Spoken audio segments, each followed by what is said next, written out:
right, welcome in everyone for the second ever episode of the MTGO Cabal Podcast. I am one of your co-hosts, Owen Turcotte, P-Tarts to win on Magic Online, and today I am joined by my other co-host, Theo.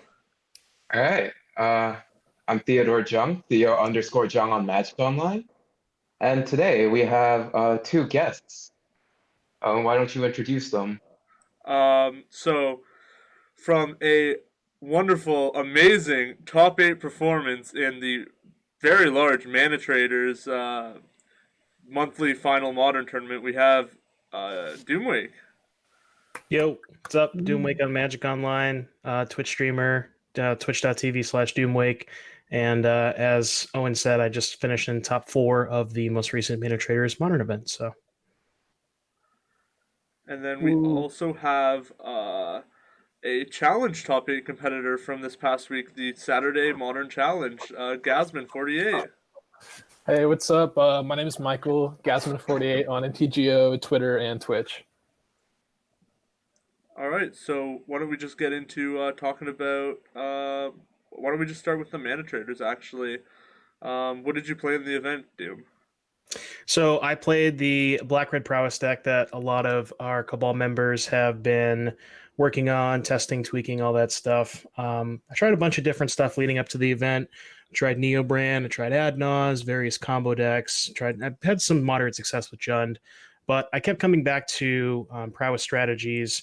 And I wasn't a fan of the blue-red deck because I thought it was just a little bit too all-in. It didn't really have a lot of play to it. And once I started playing this black-red deck, specifically the card Cling to Dust, just allows you to have an incredibly robust long game. You can grind out opponents. And I still had a few turn 3 kills in the tournament. So it still has the capability of doing that while also just having a much better late game. Yeah. So what were your matchups like? So what did you play against in your 9+ rounds of this Manatrader series? All right. So round 1 was Ponza. Round 2, Infects. Then Sharkblade, Greentron, Amulet. It was an Abzan deck. I can't quite remember what. I know they had Lurrus. It was like an Abzan mid-range deck. And then round 7 and 8 were both Dredge. And after that, I was 8-0, so I conceded my last round opponent who was playing Blue-Red Prowess because I wanted them to be in top 8 because it was a good matchup. And then top 8 was 4-color Shadow, and then ultimately I lost in top 4 to Amulet. Gotcha. Do you still think that the deck is probably like the best deck in Modern, or at least one of the best decks in Modern? Oh, for sure. I think that specifically, I've seen a lot of people gravitating towards. There was like a heavy amount of Dredge in the tournament, and I think, like I was saying earlier, just having access to Cling to Dust in your main deck gives you a huge edge in that matchup. In the first couple of turns, there's not a ton of cards that you actually care about. Specifically, the card that you mainly care about is Ox of Agonis. So as long as you can kind of keep them off of Ox for a few turns, you should be able to assemble a lethal attack. Also, the thing about that matchup is a lot of their creatures either come into play tapped or are not allowed to block. So even if you do kind of let them, quote unquote, go off for one turn, it's not clear that a lot of their creatures will be able to block that one turn. Like Silver Smoke, Gold Amalgam both come into play tapped. So there's a decent chance that even if they do end up going off, you can still kind of kill them in one turn. As far as the other matchups, Ponza, great matchup. So I've seen a lot of people playing Ponza. Just in general, I think Prowess decks overall, whether it's mono red, blue red, black red, are all a pretty big favorite against Ponza. I do like the Sharkblade matchup as well. I think that's another popular deck. Just being able to, like, their deck is so threat light, and you have Lightning Bolt, Fatal Push to clear their Stone Forges and their Sharks. So there's, and you can easily just play a long game with Cling to Dust as well, just, grinding out, getting a bunch of card advantage. And I did struggle with the Amulet matchup a little bit. That was my only loss in the tournament. And I think I may have, sideboarded a little bit poorly in the top 4 matchup. I kept in a couple of Fatal Pushes because I didn't have, I felt like I didn't have enough outs to Dryad, and I wanted to make sure I could kill that card. But ultimately, I just kind of died with 2 Fatal Pushes in my hand in that last game. So Kind of unfortunate. But yeah, I think overall I like a lot of the matchups, and I would definitely recommend it going forward. This was kind of like the it's basically just like a new iteration of the black red Lurrus deck that we were seeing basically dominate modern before the companion nerf that like Toast XP was kind of championing. Yeah, it's Yes. basically the same deck, Yeah.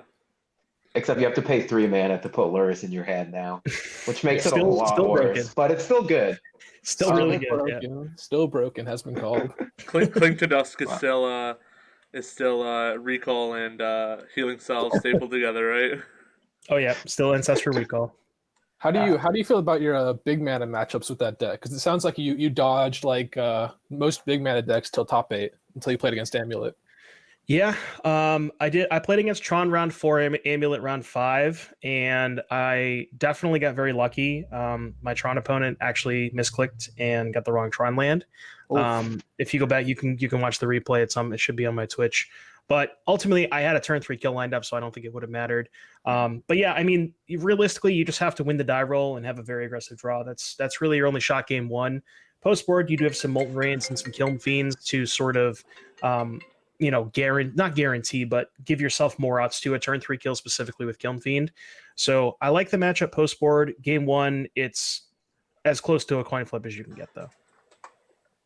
And one thing that the red-black Lurrus decks did like a while ago, when they had trouble with big mana, because that's what people were playing when red-black Lurrus was dominant in the companion era, was that you'd have like 3 or 4 copies of Blood Moon in your sideboard, and then like, sort of give up the Lurrus because it doesn't really matter in those big mana matchups. Like the card advantage you get from Lurrus is like pretty negligible when you're playing against something like Tron or Amulet, that you'd just rather have like the hammer when it comes to those matchups.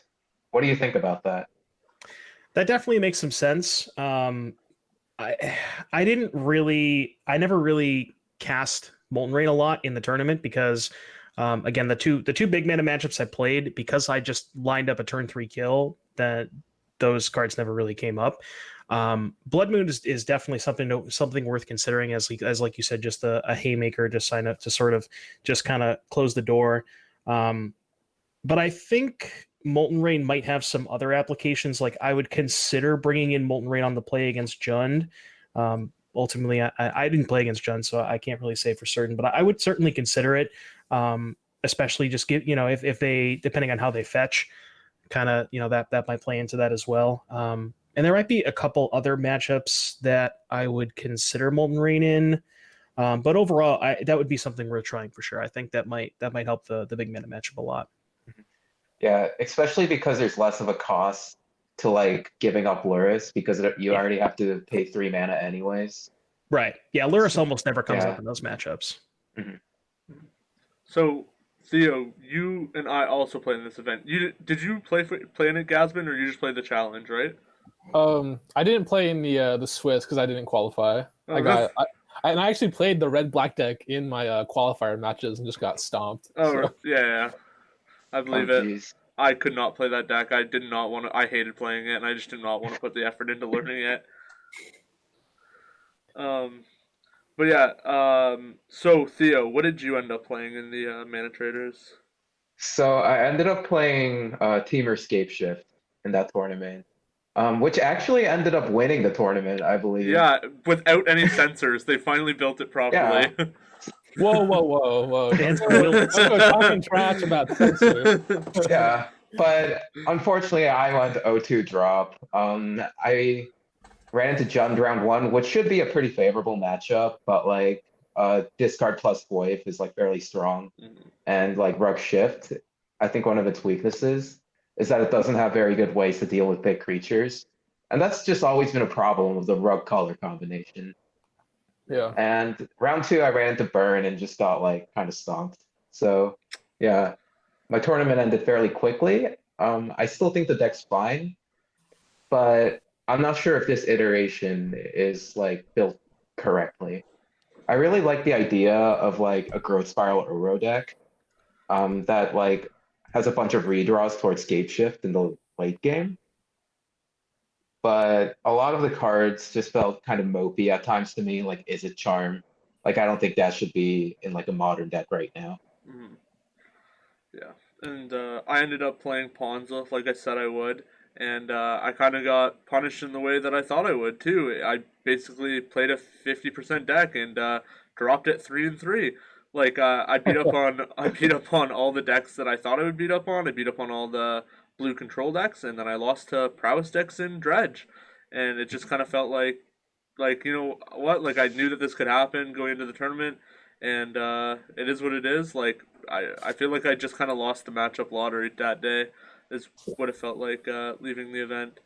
But Gaz, you had a lot better success with the Ponza Menace though in the challenge, right? Yeah. I think we actually played the same 75 because I got my list from you, and yeah, the deck felt really good to me. I actually lost round 1 to Blue Red Gift Storm, which it's just not a good matchup at all.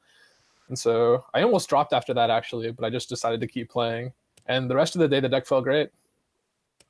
Cool. Gazmon's a fan of the 0-1 drop, so I'm surprised he stuck it out. I love a good 0-1 drop. 0-1 drop, go back to sleep. That's my favorite kind of day. Yeah, it's always good value. Yeah. But I enjoyed it. Like after I played against Gift Storm, the matchups felt really good. I played against a lot of like fair decks that played 3-color greedy mana bases. And now that Astrolabe's gone, Blood Moon just punishes those decks so hard. So if they like fetch for a Triumph turn 1 and play like a Shock turn 2, and you get to Blood Moon them, it's really nice. Yeah. So who did and who didn't play in the PTQ on Sunday? I played. Yeah, I also played. Yeah, I went 0-1 drop. I did not play. Yeah, you were probably like prepping for top 8, right? Because top 8 was on Sunday. Yeah, top 8 was on Sunday. Yeah. So yeah, I played. I audibled out into E-Tron for the Sunday PTQ because my evil nature makes me want to just metagame against my Cabal teammates and try and beat Black Red Prowess. But I was unfortunately stomped 0-2 with E-Tron, where I just feel like I didn't play very well. I kind of was just throwing a Hail Mary playing E-Tron, and I honestly probably just should have run back Ponza. How'd it go for you, Theo? I actually ended up audibling to the Red-Black Lurrus deck. So if you remember the episode last weekend, I was like, I'm going to play Dredge. Dredge is great. Like, no one's playing that much Graveyard Hate. And, I should have played Dredge. I just 5-0'd a prelim with it, so... Yeah, crushing me in the first round, eh? Maybe that should have been the choice last weekend that I made. But I ended up playing the Red-Black Lurrus deck. I believe I went 2-2 drop. So I beat Death Shadow twice, and I lost to Red-Green Prowess and Blue-Eye Control.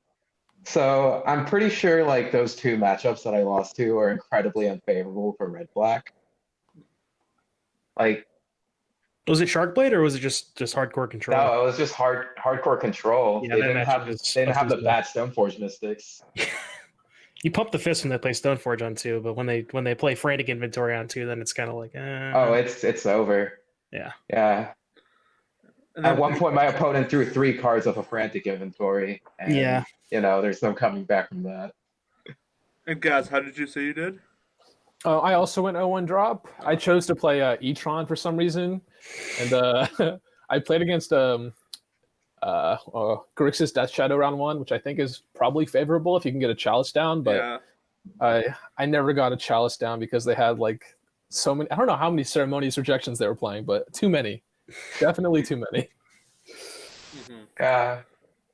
Yeah, so going forward in Modern, I should be playing Legacy to prep for Manatraders, but basically I played a prelim of Legacy and maybe a couple 0-1 drops in leagues, and I was like, well, I hate every deck, and I'm just going to play whatever the easiest deck is and hope to cheese. Mono Red Prison. I think that actually might just be what I end up playing. Deck's busted, obviously. I know that's kind of a shared sentiment with some of the other people on the pod today, especially Doom. We've had some tilt streams for Doom on Legacy. How do you feel about it, Doom? To be fair, Gaz, you 5-0'd and your round 5 opponent was playing an 80-card Thought Not Seer deck. So Yep, that was a nice one. No comment. Yeah. Legacy. Gazmon also beat me on his way to his 5-0 in the prelim yesterday. Really? That matchup Yeah. seemed good for elves. Yeah, I thought so too. Actually, I was really worried when I saw that I was Yeah. playing against Theo. Like Chalice doesn't do anything if Yeah. you have a shepherd. Yeah, That's but they play like true. one But shepherd though. Right? I did not like draw a Green Suns or a Shepherd, and I died to a Chalice on 1 game 3. That'll do it. Yeah. Yeah, but Doom, what were you gonna say about Legacy? I mean, it's tough. I've played. I don't even know, probably 10 or 15 leagues over the past 3 or 4 days, and I just like same with Owen. I just can't win with anything. I don't know if it's just the product of. I was trying to figure out what was going wrong, and I think it's just like honestly, a lot of it seems to be matchup lottery. There's just a lot of decks in Legacy that just like specifically the non-Force of Will decks, like non-Delver, non-Miracles. There's a lot of like it feels like there's a lot of 80-20 matchups, and it kind of feels like I'm just hitting the bad side of that. Also, I just kind of refuse to play a blue deck with Force of Will that's not Sneak Attack. So like the only deck that I did well with was Sneak Attack. I went 4-1 with that. Most of my leagues have been 3-2 or just drop. But yeah, I'm kind of on the same page as Owen. I might try a few more things. I might try Loam because I know that Caleb has been having some success with Loam, and I might try Delver, but I'm kind of optimistic about it. That's Caleb who, sorry? 603 Leb. Yeah, I don't know his last name. Yeah, I just want to make sure.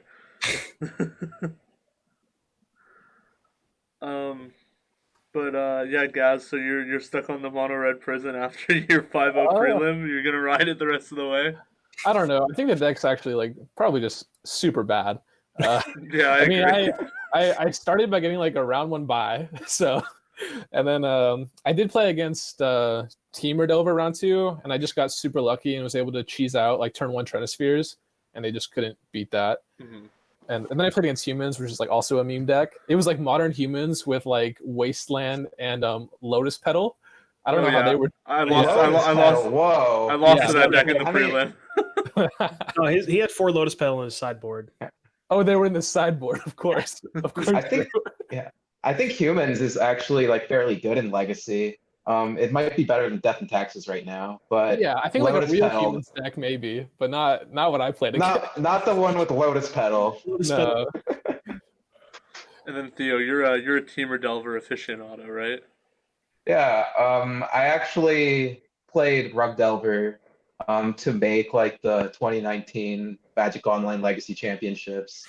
And I used to play only Legacy. I was one of those like quote unquote like Legacy specialists like 2 years ago before I started branching out into other formats. So yeah, I play my fair share, and I kind of can like I can see what you're saying. I feel like the Legacy's gameplay has just gone down in quality like pretty drastically over the past 2 years or so because of like new printings, obviously. And those incentivize like decks to be a lot more homogenous. Like, how are you really gonna play Death and Taxes or Maverick when your Delver opponent is playing Oko Thief of Crowns, right? Yeah, or Red and 6, up until recently. So everyone else that's not playing Delver or like a fair pile with Oko is incentivized to do things that sort of sidestep it, like play a fast combo deck in the form of Reanimator or play a fast Chalice deck. So the whole format is sort of at like 2 extremes, I think, which are like these fair decks which try to like leverage these like broken cards like Arcanist or Oko, or like fast combo decks that try to sidestep those cards. And that does not make for a very fun format, in my opinion.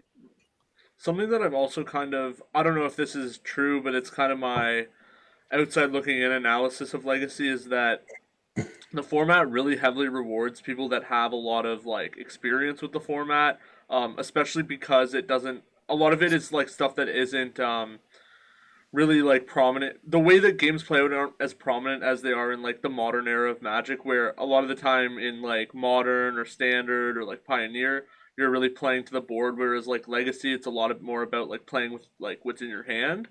Like combat isn't really like at the forefront of Legacy as much as like Pioneer, I would say.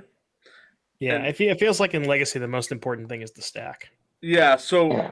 with that, like, with that said, like, people who, like, I don't play Legacy, right? And really, there's very, like, infrequent incentives for me to play Legacy. So I'm just so far behind everyone else who, like, has experience with Legacy. Um, and that's just kind of, like, the vibe I get, like, that I, like, there's no way I will be able to catch up, so I have to just, like, play a cheese deck. Yeah, I Yeah. kind of feel the same way about not having a good incentive to play it. Because like I mostly play paper magic and it's what I prefer. And where I live, there's almost no like paper legacy. I'd have to drive 2 or 3 hours to like a bigger city to play it. And so if I can't play a format in paper, I'm just less interested in learning about it. Uh, yeah. Legacy is kind of a format where you have like kind of a steep learning curve because almost none of the games really play out like conventional Magic. Yeah. So there's like it really rewards people who like takes the time to learn like the ins and outs of all these like specific archetypes and really like commit to learning one deck, which I guess has changed, right? Because like with every set there comes an Oko or Arcanist nowadays. Yeah. Like But even when that happens, I mean the format yeah, specialists, as you alluded to earlier, the format specialists just already have so many reps, and it's like, they don't necessarily have to understand a lot more because even if there's one or two cards that come in, there can only be so many interactions that come up with those one or two cards, and they already have the background of everything else that's been happening. It's just like exactly like you were saying. It's just that the games play out so wildly differently, and the larger card pool means more niche interactions and things like that. And if you're not used to those kinds of things, it could be very, very difficult from an outsider looking in. yeah. But I kind of want to like push back on the sentiment that you have to play a cheese deck or like fuck up and lose kind of vibe. So I don't think Rug Delver or like Legacy Blue decks are as hard as people make it out to be. I think they're decks with a very high ceiling, as in if you play them like really well, you will get rewarded for them, and cantrips sort of help you like leverage that. But cantrips also like sort of bail you out in a lot of situations. Like for example, if you slightly miss board against the deck and you end up with like a dead card in your hand and you have a brainstorm, you can just like shuffle it back into your deck. So as much as cantrips are skill testing, they create a lot of situations um, where your errors don't really matter all that much. I mean, I guess So I would like tell people that are planning to play in the Manatraders series to seriously consider just like learning Delver for a week. And like it's not a deck with a very low floor. Like if you just pick up the basics, you should be able to like win games regardless of how many like micro mistakes you make. I think that the reason why I feel the way I do is because the way I look at, like, tournament preparation and things like that is, like, I assume that, like, I'm not going in, like, planning to, like, top 16. Like, I'm going in planning to, like, win the tournament, right? So, knowing that, I know that I'm going to have to play, like, mirror matches. Like, if I play Team Redelver, I'll have to play mirror matches against players that are much, much better at playing the deck than I am. It's the same thing with, like, the red-black prowess deck, and why I didn't want to play that deck was because I was just so inexperienced with that deck. I had, like, one night to learn it, and if I'm going to play this in a PTQ and win, I know I'm going to have to play mirror matches of this deck where I'm just going to get destroyed. So like, yeah, you can obviously hit that floor, but at what point is it like you getting into like round 8, round 9, top 8, and you have to play against like people who have played this deck for like thousands and thousands of reps, and like their skill gap is just so massively above you that like you're playing a mirror match, but it's like going to be like a 60-40 or like God forbid like a 70-30. Well, that 30% is not decorative, right? And just by playing a better deck, like you're gaining percentage points against the rest of the field. So I would say that like in that specific situation, maybe registering like Red Stompy is better. But um in most situations, just playing the best deck is going to work out better for you a lot of the time than like registering a deck that you know is suboptimal and you feel like you have to get lucky with.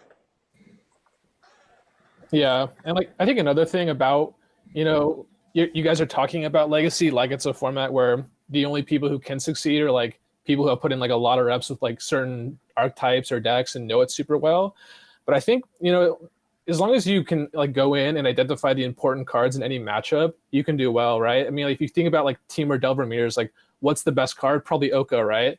And so you have to just like probably approach it that way, because I mean, like you said, like P-Tarts, it's so hard to learn everything about it because Legacy is so nuanced and so deep. So if you just like identify the important things, I think it probably makes it easier. Yeah, I think a big issue too is like it's not even just about learning the deck; it's about learning the format. Like, I think it's way harder to like learn a new deck in Legacy because you also have to learn the new like the format cold as well. Whereas like if I pick up like a new deck in Modern, like at least I know the decks in Modern, I understand all the interactions. I played against them multiple times, maybe not with that deck, but like in Legacy, like I'm just cold to everything, right? So it's just another like leap or hurdle on that thing. And then when you play a cheese deck, I guess like it's like you have to care less about those interactions. It's kind of more like rather than like a nuanced deck where those little interactions matter more.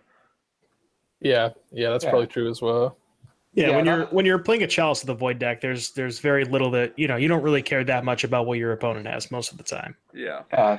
Not to say there are absolutely like no play to like these Chalice decks. It's just that no, like, there's definitely some. For sure.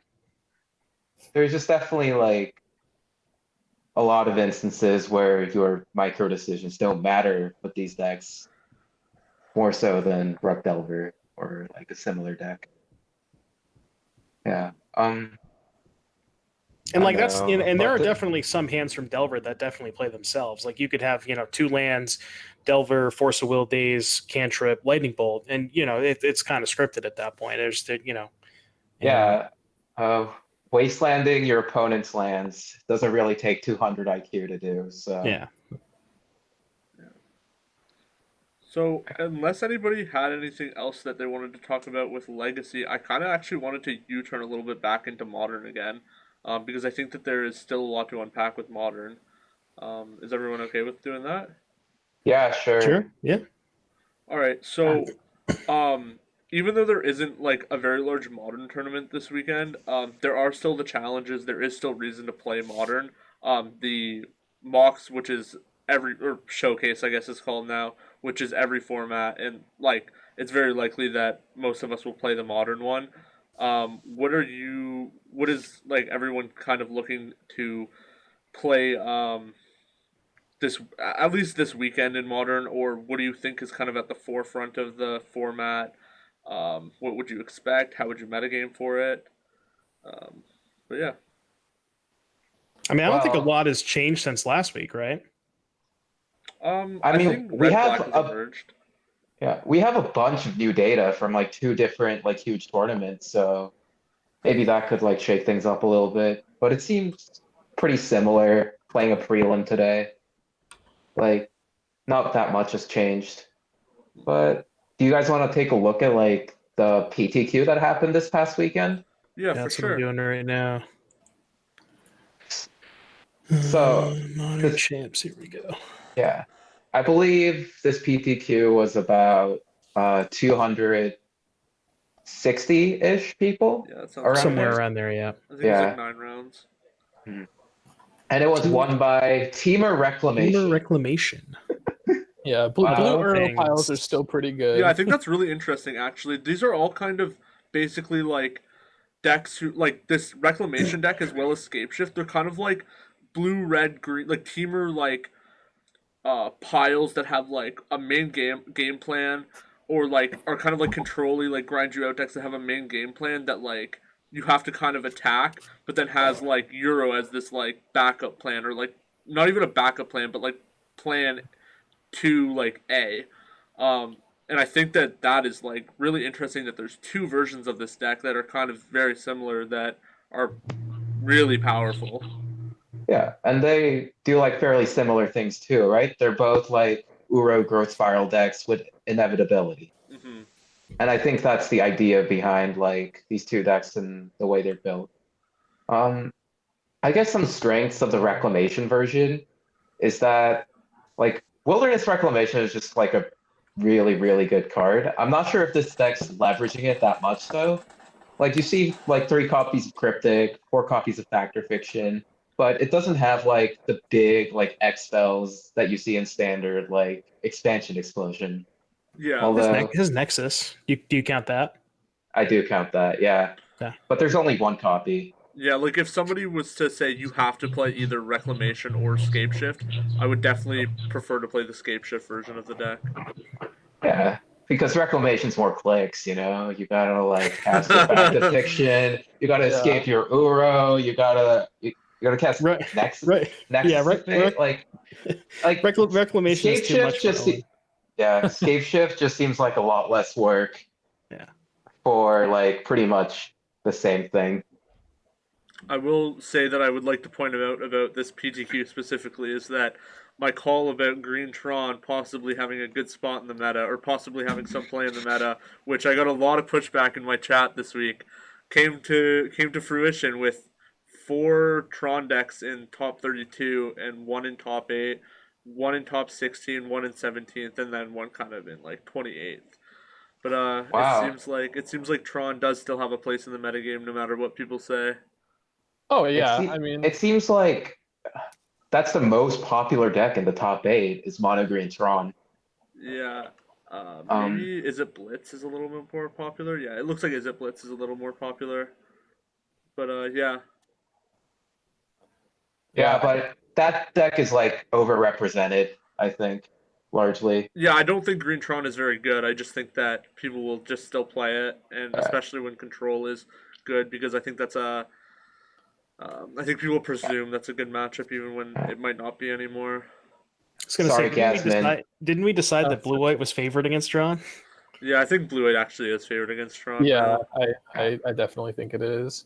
I was just gonna say, I think this top 8's actually a really nice snapshot of the format. You know, you have the Uro pile decks, you have like the Blitz decks, and you have the Tron decks, and I feel like those are definitely the decks like competing at the top right now. And there's like some other like 1.5 decks like Ponza and some other stuff, but I think this is a good indication for what this weekend's going to look like for the challenges. I think I'm going to push back on that actually a little bit, Gaz.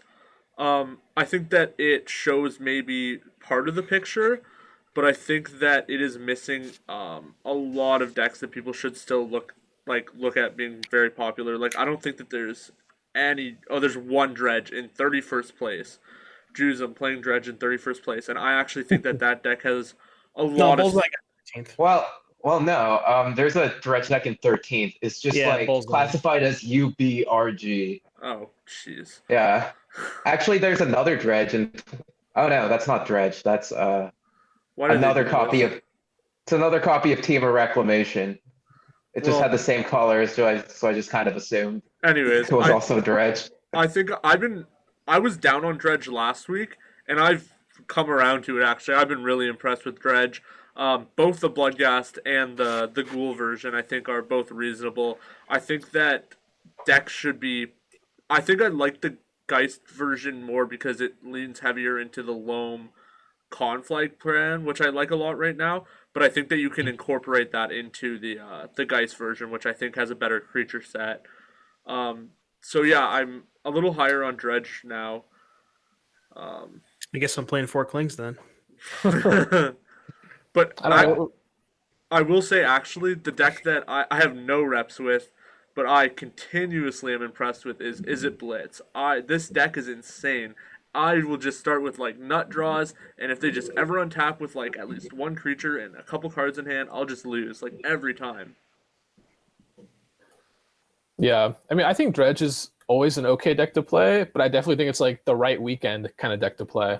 You know, it's like back how old school Affinity used to be when Mox Opal was legal. It's like, man, if no one's playing Stony Silences this weekend, I'm just going to clean up this tournament. And it's the same with Dredge, you know? I mean, Dredge is nice because Rest in Peace is a card that's like not really played at all right now in Modern. So yeah, when's the last time you seen one of those? Yeah, it's been a very long time. I mean, I just can't lose with Dredge apparently, so not very long. Well, so here's the thing. I think like no matter what weekend it is, I think Dredge is a solid choice because of the way that like the modern format looks right now. So graveyard decks used to be like a pillar of modern when faithless looting was legal, right? You sort of had to respect the graveyard sort of as a zone. But ever since like the looting ban, like there hasn't really been very many dedicated graveyard decks.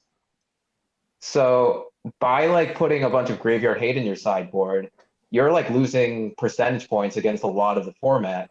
So this is why people gravitate towards soft hate cards like Ashiok or Relic, which you can also board in against the blue Uro decks or like decks with mild graveyard synergies and just not have that sideboard be a dead slot otherwise. But those kinds of soft hate is like fairly easy for Dredge to beat in my experience. So if that's the way that people construct their sideboards in Modern, I'd say Dredge is always going to be a pretty good choice. And even the blue-white decks, all these blue-white decks are either playing Snapcaster Mage or Frantic Inventory, and none of them have Rest in Peace. Yeah. I think that's more of just wanting to play Ashiok, like to beat the Titan decks, right? Then then you can't just like play Ashiok and Rest in Peace. Like you're just filling your sideboard too much. Yeah. I think the only deck here that has multiple copies in the top 32 that has Rest in Peace is Burn. Yeah, that makes sense. Yeah. Which is pretty surprising. I haven't seen Burn in a long time, but underscore LSN underscore is a long-time Burn player, so it doesn't surprise me. Oh, yeah. Well, it did get a new tool, which we don't see in this list, sadly, which is Chandra's Incinerator. What are your thoughts on that card?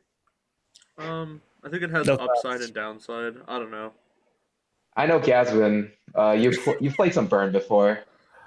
Yeah, I have been playing Burn for I mean, that was actually my first Modern deck, so I don't know. It's when you have your nut draws and you get to like turn 2 and a 6/6 trampler, it's pretty impressive.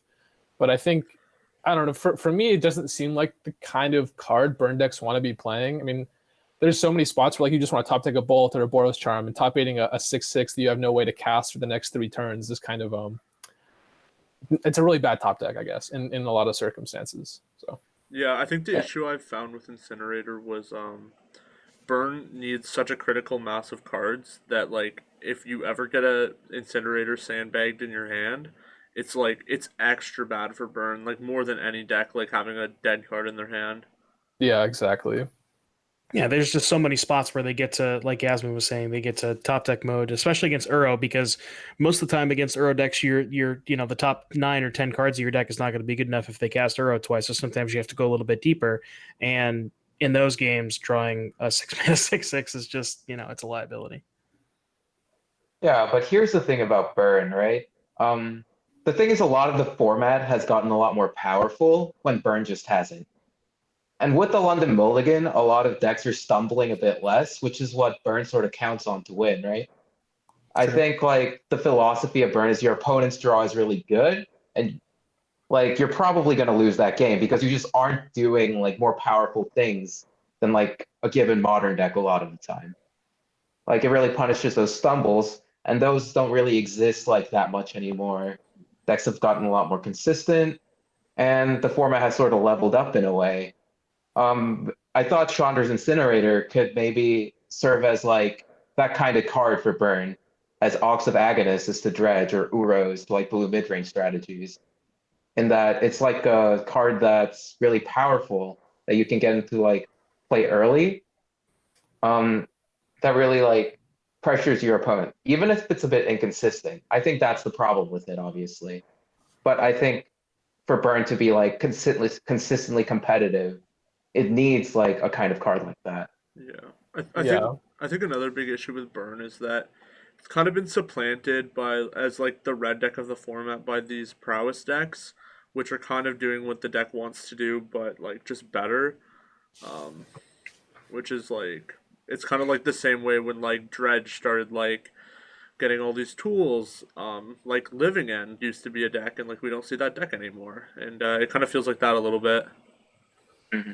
Yeah, the one nice thing about the Boros Burn deck that top aided that LSN was playing is that it actually has in my experience a really good matchup against the prowess decks. just because you have so much removal. You get to play Core Firewalker, Path to Exile, post board, and so you can just play like a much better long game against those prowess decks, I think. Yeah. Have you ever been Searing Blazed as a creature deck? It feels terrible. Yeah. Yeah, I agree with that. Not the best. And this person also, like, their sideboard's really well tuned. The Rest in Pieces for the graveyard decks and 4 Smash to Smithereens for the Chalice decks, which are still really popular. So I think they probably got really rewarded for their sideboard. But yeah, I'm just How do we feel about Spider Space's deck? We can talk about that. Oh, Death and Taxes. Good old I love me some White Weenie. Me too. Wow, actually, I hadn't even seen this deck. This is pretty sweet. Yeah, he made a deep run. That's what Selfless Savior.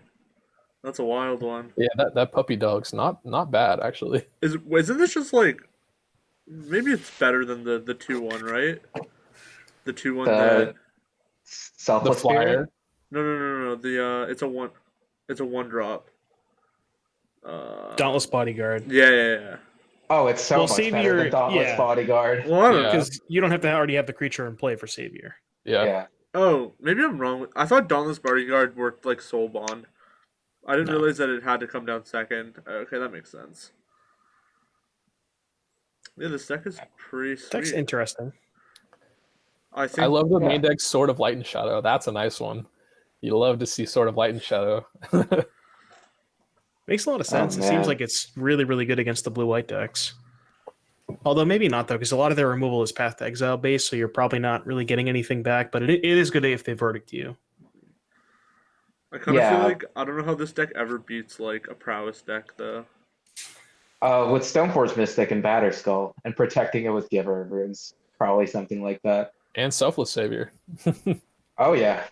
It's a reasonable plan. Also, Thalia is very good against the prowess decks if they, If it gets Lavadar to it, it's kind of feels bad, but, Yeah. It's 2 mana, though. It is, yeah. Sometimes you can just Arbiter, you can strip mine them with Arbiter, and like the prowess deck is so mana light that they may not even just have a way to kill Thalia at that point. I guess that's true. And these decks generally have like a fairly good matchup against decks like Tron because they run the Arbiter and Ghost Quarter package. Yeah, 4 Field of Ruin, 4 Ghost Quarter. Never losing to a Tron deck. No, sir. Yeah, it looks like this deck's kind of here to try and beat up on the big mana decks. Yeah, and it seems like it worked out pretty well for our friend Spider Space here. Yeah. As there were A lot of Tron Tron. was pretty well represented in our top 32. Yeah. So I wanted to bring up prowess a little bit more in like kind of like the mono red or like the blue red version. What are everyone's thoughts on that deck right now? I mean, it's great, right? It's just doing a lot of powerful stuff. And I think all the versions have something special they can add to it. Black gets Fatal Push, blue gets Stormwing Entity, and mono red just gets, I suppose, extra speed, but like not really. Dude, it gets the M21 limited all-star Heartfire Emulator. M Hayashi. We know Gazmon is an M Hayashi fanboy. Yeah, 100%. Yeah. I think it's fine. I think if you're like going into a modern tournament with prowess, you're not doing like that much wrong. It's pretty consistent. All its cards like convert in like a fairly like consistent way also. Yeah. So yeah, nothing really bad to say about prowess, but specifically the blue version too just gets to see a lot of cards with Opt and Manamorphose and things like that it can like pretty easily sculpt its draws, and it still has a very high floor in terms of turn 2 or not turn 2 but turn 3 kills. Like I think the blue red deck can certainly has more consistent turn 3 kills, and that's kind of what it has going for it. Like it certainly has a much better big mana matchup than we'll say something like black red, for example, like the mono red and blue red. But yeah, it really kind of depends. I think if you want to choose a prowess deck, depending on which deck you choose, it kind of just predict like it's based on what metagame you predict, right? If you predict more big mana, you want to be faster. If you predict more blue white and longer teamer decks, that the games are going to go longer, then you would want favor black red or something like that. yeah, that makes a lot of sense to me. I think the biggest thing that's really impressed me about these prowess decks are just how resilient they are. Like, they almost feel metagame proof. Like no matter like people are so aware that these decks exist. Like, how could you not? But like they continue to put up results. Like, and I've played decks like to specifically beat prowess decks and still lost to prowess. I think that it could, like, I would not be surprised if Wizards just decided to put out, I would be surprised if they decided to put out data, but if they put out data showing that these prowess decks were like statistically the best decks in Modern, that would not surprise me. They just keep winning no matter what. Yeah. Yeah, that's true. And it's always a good choice to play a fast red deck like that, because even if you're not like the most experienced player, I mean, you're playing, 1-drop red creatures and lightning bolt. So you're going to get a lot of wins just from playing those cards. And, you have a very linear game plan. You're doing one thing, and that's super rewarding in a lot of cases. They kind of feel like they have like low floors but very high ceilings. Like, I feel like you could get like really good with these decks. I think there is a lot of nuance to them, but I think that it is the type of deck that you can pick up pretty easily. Yeah, well, I think even the floor is pretty high. It's like it's so hard to play it wrong, I think. No, that's what I mean. Like, the floor is low. Oh, okay. Like, it's easy to like. It's not like it's easy to pick up, but like there's a lot of nuance. Like, you can get like a pretty high ceiling on it. I'm pretty sure high floor means like even if you play it bad, it's still not going to be that bad. Oh, Like high floor, high ceiling. I thought low. Like Teamer Delver, right? Doesn't that make Yeah. Doesn't it make sense that like a low floor, like you have a lower like skill gauge? So No, that, like... that's like when it's bad, right? Like if the deck has a low floor, that means like when it's bad, it's bad. Oh, right. Okay, yeah, you're right. Or like when you're bad, it's terrible. Right. Like, That's a high floor. It's when you're bad, it's still sort of like okay. Like, you're right, Theo. You're right. I'm gonna play my Monastery Swiss Spears and attack. Like, yeah. So what do you guys think about M. Hayashi decks? I mean, trophy leader right now in Modern, something like 21, 22 trophies, which is like kind of miles ahead of everyone else. What do you guys think about that person's style of deck building? I'm a big fan of one-ofs. I can't agree with his style all too strongly. It doesn't like speak to me, but it's certainly been successful. Like, if you don't know who M. Hayashi is, he's one of the Modern trophy leaders, I believe. He is the trophy leader. He is the trophy leader. Quite a few by trophies. A mile. Yeah. Okay. And he's recently been playing this red prowess deck, featuring Heartfire Emulator, Blister Coil Weird. And the thing about his list, it's all 4-ofs or 0-ofs. He either runs 4 of a card because it's good, or 0 of a card because it sucks. Sadly, like, he has to play a 3-of in the sideboard due to No, 2 because of Giganta. Yeah, you got. Oh, right. Wait, you said with Heartfire Emulator? I can't find a list of his that has Heartfire Emulator. That's what's so amazing about his decks is every week it's some different red pile. Like, one week it's Giganta, one week it's Obosh, sometimes there's Bomac Courier, sometimes it's Blister Coils, sometimes it's Heartfire Emulator. It just doesn't matter. He's 5-0ing with it. I swear I played against this dude and he played turn 2 Heartfire Emulator against me. That has happened. I can vouch for you. Yeah. I found one with Heartfire Emulator. Wow. Limited All-Star turned into Modern Powerhouse overnight. I do have a question for everyone, though. Do you think it is that these decks are actually good, or do you think that they are mono-red aggro decks that can be played very fast, that he is spinning his wheels on, hitting 5-0s, like, because he is just playing so much with it? Yeah. So I think it might be a little bit of both, because I'm actually kind of glad that we brought up M. Hayashi. There's a really interesting deck building discussion we could have with this. So if you look at traditional mono red prowess decks, I'll pull up one from the most recent PTQ, for example, top 32. They're very light on creatures, right? They have 4 Swiss Spear, 4 Soul Scar, couple Kiln Fiends, and some Bedlam Revelers. Now, the Hayashi decks tend to typically have between 20 to 24 creatures, right? So a lot more creature heavy than your traditional prowess decks. And I think what he's going for is, I think in general, at least from what I think he's trying to play a bit of a longer game, right? Because when you don't have as many spells as the traditional prowess decks, you're not as likely to be able to kill on turn 3. So I think his theory is that he wants the games to go a little bit longer, obviously, because he has Giganta too, which is a little bit better in a longer game. I've seen, I've watched Gazmon play. I've seen him cast that just as a 5-mana 5/5, and it's actually been pretty decent in some of the games. So I think just from a deck building perspective, he might. I'm not sure if it's like a format specific thing where more creatures are better, but at least that's what it seems like he's trying. It seems like he thinks he wants the games to go longer. I don't know about that assessment because say you take the card Lightning Bolt versus like a Monastery Swiftspear. Like on turn 10, like that bolt is gonna convert like consistently into 3 damage or killing a creature no matter what. Whereas Monastery Swiftspear on turn 10 is a lot worse than Monastery Swiftspear on turn 1. So by including a lot more creatures in their decks, I think he's saying I consistently want to have a threat on like turn 1. And then play 2 creatures on turn 2, and then kill them on turn 3. I think that's like the philosophy you sort of adopt when you put that many threats into your deck. Because like when you're top decking like shitters on like later turns of the game, it's not very good for you. So I'd say like the approach of putting a bunch of creatures is to go faster instead of slower. I think that what you're saying, Theo, is true, but I think that the way that people play against these red prowess decks is that they're just so all in on trying to think that you're a threat light deck and just trade spells for creatures, like bolting and fatal pushing your creatures, rather than just putting up walls in front of those creatures. Whereas when that's how everyone is trying to beat your deck, having more creatures gives you more inevitability in the long game, because if your opponent is just trying to like throw spells and 1-for-1 your creatures, if you just have more creatures, you're inevitably going to have a creature and they're not going to have a burn spell, and you'll be able to get them with that creature and all your burn spells in one shot.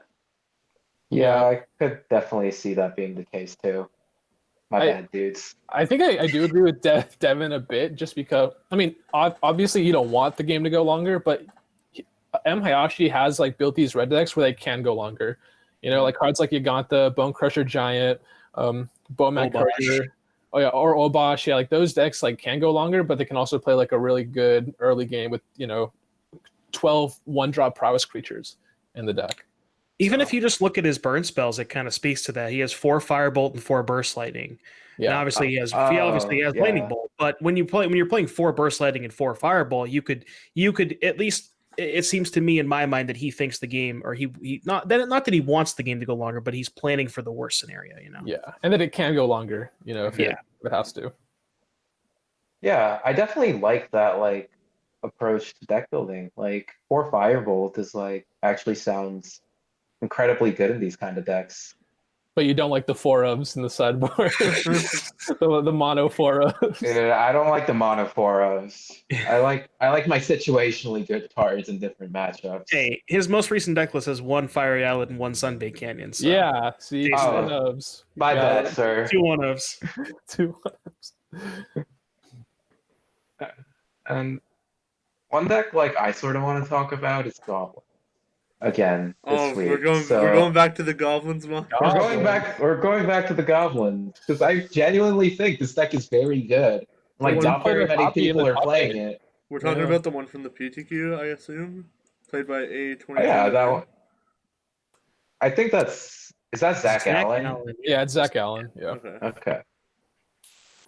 I don't know. It just seems like pretty good to me. Like it has a fast like turn 3 combo, and it can play longer games with Goblin Ringleader. So that just seems solid. Yeah. See, this list in particular trimmed down to 2 Harbinger. So like I think he might even be not necessarily planning to play a longer game, but again, similar to what we were discussing with the Hayashi pals, he's preparing himself inevitably if that does happen, Yeah. Yeah. I mean, definitely going down to 2 Boggart Harbinger is it's almost like saying you don't value the combo as much as you do just playing a grindy mid-range, Goblin pile. And I mean, like Theo said, cards like Kiki Jiki and Sling Gang. Sling Gang Lieutenant is insane. That card is so powerful in these decks. You just like burn them for like 10 damage out of nowhere. Yeah. I don't know if hedging towards the slow, grindier Goblin Ringleader plan is all that great, though. Like, it wasn't good enough before. Why is it suddenly great now? I know you Well, haven't. Yeah, so like here's the thing though, you know, from obviously when he was playing the PTQ, his opponents didn't necessarily know how many harbingers he was on, so he probably got some equity in terms of his opponents just always playing around the combo, even though he was less likely to have it because he has less harbingers. So he gets even more equity that way. that's true. Oh man, that's like the Splinter Twins Right, variants, like Rug Twin, like cutting down to 3 Splinter Twin. Yeah, they still have to respect it. They don't still know have how to many you respect the combo. Yeah, I kind of like that. Yeah. I've come around to it in a total time of like half a minute. This deck only plays 3 Sling Gang Lieutenant. I feel like Sling Gang Lieutenant has to be like the best card in the deck, right? Yeah, well, I think previous versions were actually only playing two of them. So this is I know. So we Conspicuous Snoop is the best card in the deck, I'd say, but I guess that's Sling Gang true, yeah. Lieutenant is also very good. Man, 2 Tarfire. Basically in such for recall. What do you think about Ether Vial in this deck? great, right? Just helps you cheat on mana. It's busted. Yeah. Well, you're not really like. Oh, actually, I guess with Snoop, I find that a lot of times like Ether Vial is in decks that it shouldn't be in. Like, if you're not like doing anything else with your mana, like Ether Vial is just making you go down a card, right? Like, but I guess with like Snoop and like, yeah, I guess this deck does have a lot to do with its mana. Just cast more creatures. It's kind of clunky. Like the card Also Goblin Matron, isn't very mana efficient. Yeah. So having ways to like sort of ramp you a little doesn't seem like the worst. Yeah, I And guess Ringleader too. I guess where my comment initially came from was just looking at the mana base and being like, oh, like there's just one Fiery is lit, and it's like because I'm thinking like with like Legacy Goblins where like they have Port and Wasteland and like that's what they're doing with their mana. But I guess like it just playing it like that allows you to play all these like kind of tutor effects or like goblins that find other goblins or aren't as mana efficient, or like Snoop where you're just gonna have so much cards coming in your way that you just always want that extra mana. I guess it's a Vile deck, so Fiery Islet makes a little more sense. But seeing that card in a deck with 5/4 drops and a bunch of 3 drops just seems a little heinous. Yeah, it's a little rough. Their sideboard's also pretty interesting. 2 Warren Weirding. Not a card I've ever played against in Modern. Oh, that card's an all-star. I used to play it in Legacy Goblins back in the day. A tribal Diabolic Edict. Yes, sir. So Zach actually recorded. I don't know if you guys saw this. I follow him on Twitter, but he actually recorded the entire PTQ and he posted on YouTube. So I watched a little bit of it just to be curious. And he was playing against Blue Red Prowess, and that's where he said that he wanted the Warren Weirdings because he felt like he could control the Swiss Spears and Soul Scars, but he just didn't have a good way to answer Stormwing. So that's kind of why he wanted that. I assume it's also very good against decks like E-Tron or like Bricks of Shadow or like. Well, E-Tron has Reshaper. That's true, but they're not really drawing Reshaper like every game, right? True. Yeah. It's like good in situations where your opponents just play a TKS and they're either priced into taking like your Warren Weirding or make it maybe like a sorcery combo piece. It's a sorcery. It is a sorcery. Okay. Yeah. Do you ever target yourself with this, or is this just strictly a removal spell? I mean, that's why you're running that over well, no, Diabolic Edict. You can get this with like your tutors though, right? Too. Yes. Yeah. You can. It puts it into your hand. If you reveal it off Ringleader, you can find it with Matron. Yeah. That kind of thing. Cool. So, is there any other decks that anyone has been interested in within any formats right now that they want to talk about?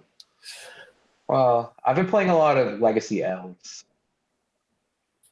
So, how I actually came to play that deck is I opened an Allosaurus Shepherd in a treasure chest. Wow. And doing it. And like before that, I just like couldn't even touch the deck because no one had Allosaurus Shepherds in stock. Like Manatraders didn't have them, Card Hoarder didn't have them, and that's like the same thing today, I think. So I'm just like, oh, I opened an Allosaurus Shepherd. Might as well learn Elves. I've been really enjoying the deck. It has a lot of play to it. But sometimes your opponent just plays turn 1 Plague Engineer, and then you get kind of sad. Wow. I likely will not play it for the Manatraders, like, preliminary rounds. Since, like, it's probably going to be full of Chalice and fast combo, and that's where Elves, like, struggles, at least game 1. But in a field where there's a lot of fair blue, Elves tends to do very well. So it might be something I pick up later for the Swiss rounds of Manatraders, given I qualify. Yeah, it looks like Allosaurus Shepherd is 35 ticks online. Yeah, it looks pretty rare. QB Turtle played Sultai Delver in that prelim, by the way. Oh, I beat him in round 5. That tends to be a very good matchup for Elves. Yeah. Especially if they're not running the card Dreadhorde Arcanist. Like, that card with Bolt just kind of eats your lunch. I'm kind of interested why you would choose Sultai over Rug. It seems like the red cards are just miles better. Like, I guess you can kill Tarmogoyf with the Replicane Fatal Push, but Yeah, I mean, QB also just have Turtle Oak is Dog. like fairly partial to Bug Delver. I think Yeah. that's what he plays like a lot of the time when he does decide to play Legacy. Who had you said, what player was it that played QB Turtle, right? Yeah, QB Turtle, yeah. Alright, let me take a look at his list.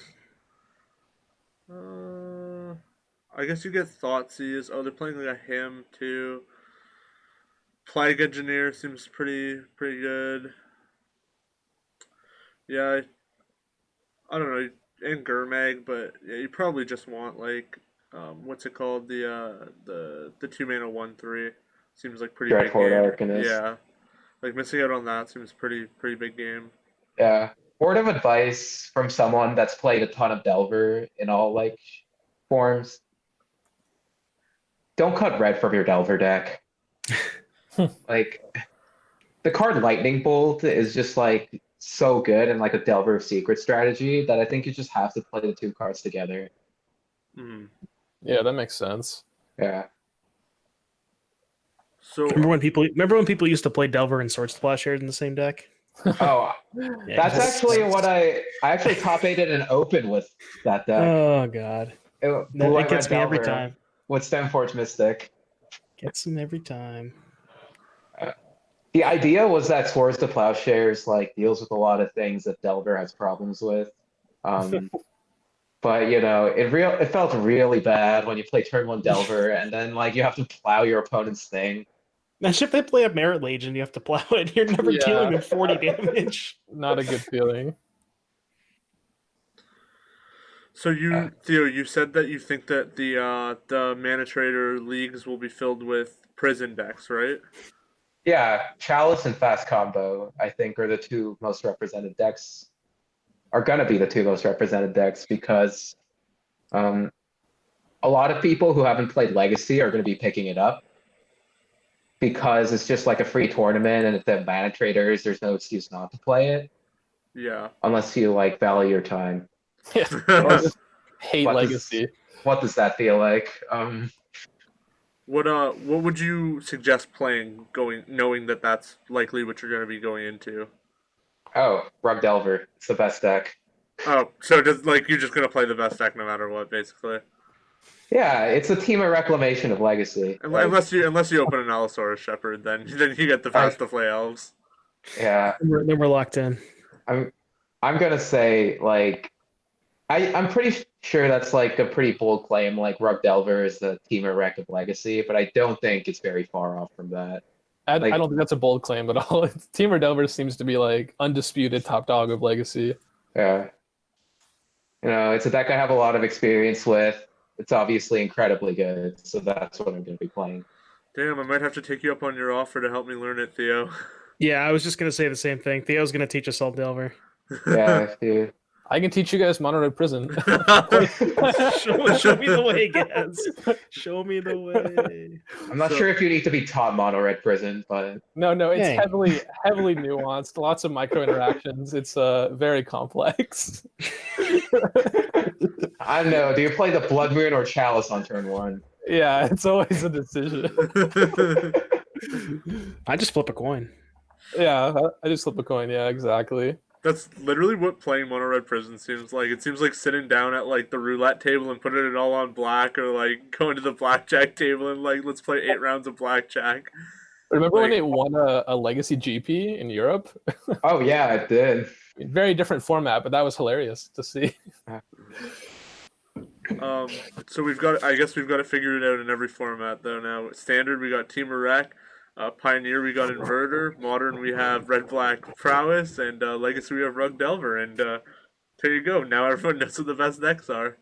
Yeah, those would be, I guess, like our picks for what you should play in each respective format. Can't believe you just glossed over Pauper like it was nothing. Oh, yeah. Or Vintage.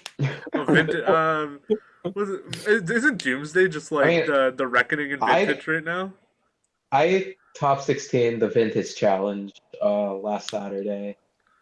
What did you And play? yeah, I played Sultai mid-range. It was maybe the okayest deck that I've ever played. Sultai Good way to mid-range. describe I'm it. listening. Tell me more. The deck, strangely enough, sort of plays like Death and Taxes because it runs a lot of hate bears. Like, it runs 2 copies of Leovold, it runs 2 copies of Collector Roof, and 3 whole Tarmogoyfs. Yeah, you haven't lived until you've noticed that at Tarmogoyf. Yeah. I don't know, turn 1 Leovold is apparently very good in Vintage. Who would have Mythic thunk only it? have 3 Who would have moxes. thought? Yeah. You It only has like 3 three- moxes, right? 3 Moxes and a Lotus. Oh. So, I played a it little doesn't bit. happen very often, but when it does, it's great. You get to play turn- Deathrite Shaman too. and Yeah, that card's turn messed up. 2 Leovold isn't very rare because you do have access to 4 copies of Deathrite Shaman. Mhm. I'm looking at a vintage Sultai list that 5-0 that's playing Sea Dasher Octopus. Yeah, I'm looking at the Whoa. same one. How stock is that? Whoa. Whoa, now we're talking. Now we're talking. I've seen some wild ones in Vintage before. For the most Yes. powerful format, man, some people play some stinkers in there. I mean, think about it. Turn 1 Lotus, Sea Dasher Octopus. Pretty good. How do you beat it? I mean- Not just 1 copy, 2 copies. Yeah. Isn't that just a worse thieving otter? Because it costs double blue at that point. Yeah, but it has mutate. You can mutate it onto Oh, a true. Brazen Borrower. Turn 1 Deathrite Shaman, turn 2 Turn two- Mutate Sea Dasher Octopus. How do you ever Onto the win? Deathrite Shaman. Yeah, and then your opponent casts Paradoxical Outcome. with, And it has like, flash. It has flash. 5 artifacts in play. Oh man, you really get to get them. You know, those combat tricks in Vintage. Yeah. I had to Google Thieving Otter, so I didn't know. I can't say I played much Ikoria Limited, so Speaking of limited, Yeah, I also don't know what that card does. are we all playing the limited PTQ this weekend? The Double Masters? Yeah. that's a free roll. I'm 100%. very, very excited for this PTQ. I just learned last night that it is called Yeah, Double you get off at 12 Masters rares. because you get 12 rares. That's insane. It's gonna That's gonna be so dumb. Like, you know, the average sealed pool is like 40% to like hit one of the best bombs in the set already. But when you give someone like 12 rares, everyone gets a bomb. Everyone like gets involved. It all over again. Yeah, like I Yeah. think like the top. I think I said this somewhere earlier today, but the top decks are just going to be like constructed decks, like the decks that top 8 the PTQ. Like you're just going to have like legacy level like 40 card decks basically that like have Yeah. one ofs obviously. Oh, I don't know. People will definitely have Hex Mage depths. Yeah. One interesting question that I think arises with the 12 rares is this like sort of an equalizer for sealed pools? Because when you get 6 rares and your opponent opens like a Massacre Worm and you don't, like you're obviously like pretty far behind. Like when you don't open like a broken bomb in your sealed pool, but with 12 rares, like a lot of people are going to be opening like very good rares. So chances are that like almost everyone you play against is going to have a bomb. So doesn't that just sort of make things a lot more like of a level playing field? Well, the way I see it is that it's gonna actually become less about the bombs and a lot more about your fixing, because you're just gonna have so many That's bombs true. that like whoever has the best fixing to play all of their bombs is like it's kind of like the same as like having bombs in regular limited, right? Because everyone has bombs, so then like it's like the Incredibles, so everyone's a superhero, no one is. Whereas like, so if I open like all this fixing for my deck and I get to play like 10 bombs in my deck, like, I'm just gonna destroy people. Whereas, like, say somebody opens, like, 2 bomb rares, and, like, they can play, like, maybe one of them, like, they're gonna get run over. Yeah, that's. Just play all of I your can rares. definitely see that being the case, but we don't know what any of the commons look like. I'm pretty sure in the spoiler there are like maybe 2 commons that we know about. Yeah. Let's see if Yeah, so I think it's pretty hard to say like what the limited format's gonna look like. Mm-hmm. Yeah, the But full 12 spoiler's still not rares. even up yet. Yeah, And events and start events tomorrow, are. right? Yeah, Oh, it I'm says gonna right here, play- full set updating. But that's not all of them are here. They're doing. It looks like they're doing it in batches, but they did start doing the rest of the comments. Oh, really? I might just go and give that a look later. Yeah, maybe I'll stream a sealed league or something like that tomorrow. Mhm. I mean, I'm just gonna join the event for the value. Give me like give me like 60 ticks worth of cards. I'll go 0/0 drop. I really don't care. It's a free roll. Koldotha Flame Fiend. Missed that card. Anybody know what that card does? That sounds like a boomer card. No. I don't know. Yeah, so it's Yeah, like it's a a paper boomer boomer card. Rip boomers.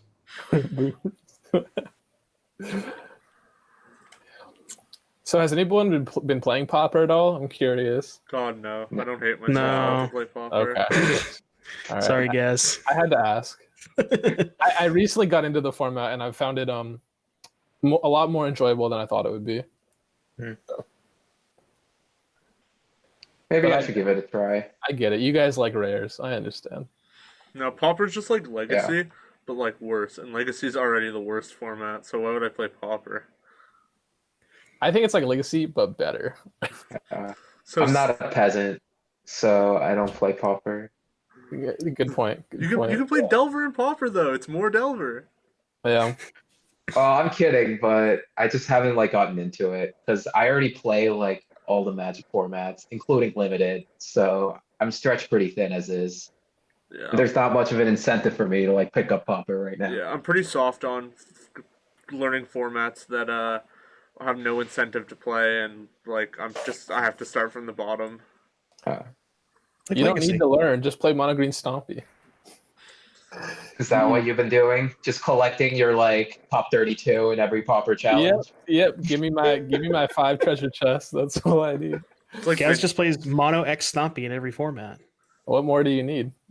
Vintage is like the only like non like the only format that I'll play that's like has no incentives, just because I can just like put Bazaar in my deck and like spin it. Like, don't need to learn anything. Yeah. Every color that gets added to a deck, Gazmon's IQ drops by like a couple points. Yeah. My brain can only handle so many. It's like Chalice on 1, Chalice on 0, Chalice on 2, too many options. That's why you got to crush with Moon Stompy. It's just one color. Yeah, my gears are rusty, so they can't really turn. I need to play Exactly. one And it color makes deck. your opponents play with one color too. So, it simplifies for everyone. Yeah, a lot of people do like to say that playing, stompy decks or burn decks are, for knuckle draggers, but there is something to be said about playing a deck like that in a long tournament that's 6 rounds or more. I mean, because I've played controlling GPs and I've just hated it, and then I've played stuff like burn where it's just like, oh, it's so like, the gear doesn't really have to turn that much. I can get like food in between rounds, so there's like, it's like a life equity thing where it's like, it's kind of easy to play brain dead decks sometimes. When you're like a moto like slow player like me, reading chat all day and like typing in other people's Twitch chats, like I ain't got time to play. I'm already almost timing out with Mono Red Frizz. You think I'm gonna play Delver? Yeah. That's why I took like a break from Legacy for a while. Is that I tried to play the Snowco deck, and boy, I would have like 3-hour leagues, and I just couldn't handle it. Yeah. So I just like, after that, it's like, enough brainstorms. I'm gonna go play some Modern and like, drive some people. M. Hayashi cracked the code. 22 trophies, playing mono red, racking up the money. Honestly, I wouldn't. It's not really an ape deck, like. Maybe the apes are actually the 5 heads after all. Yeah. They're the ones who get to eat lunch. Yeah, exactly. They get to go to the bathroom. Oh my god. Alright, so I think we're gonna wrap up the show there. let's go one by one, starting with me, then Theo, then Doom, then Gazmon. Just if you have any last minute plugs or anything that you wanted to put out there, here's going to be your opportunity. So I'm P-Tarts to Win on Twitter and on Twitch. I stream pretty much daily at this point. And then my Twitter just usually is like tournament and event stuff and some jokes, some goofs, and some gaffs. And yeah. All right. I'm Theo Jung at Where'd My Jewel Go on Twitter, and yeah, I have like vague plans to maybe start a stream up soon, so be on the lookout for that. Big plans. we went Big from plans. we went from Large last week with no plans to ever stream to maybe I'll stream now. I wouldn't say like no plans to ever stream. I say it's like, I don't see myself streaming, but now since all of you are doing it, I gotta be one of the cool kids. So Just change your Twitter to Where'd My Stream Go. yeah. No, never change that Twitter handle. It's gold. It is golden. Yeah, for me, I do stream. I try to stream every day. There was I took yesterday off, but yeah, twitch.tv/doomwake. Same thing, twitter.com/doomwake. There's a Discord as well. Link for my Discord's on my Twitch channel, and yeah, that's all I got. All right. I am Gazmon48 on Twitch and Twitter. It's Gazmon48. Yeah, come follow. I play red decks a lot. All right, cool. So I'll have everybody's social links in the description down below. But yeah, thanks everyone for listening on SoundCloud or watching on YouTube. Look out next week, probably around the same time, for another episode. And everyone have a good night. All right, cool. Thanks for having me. Sure thing.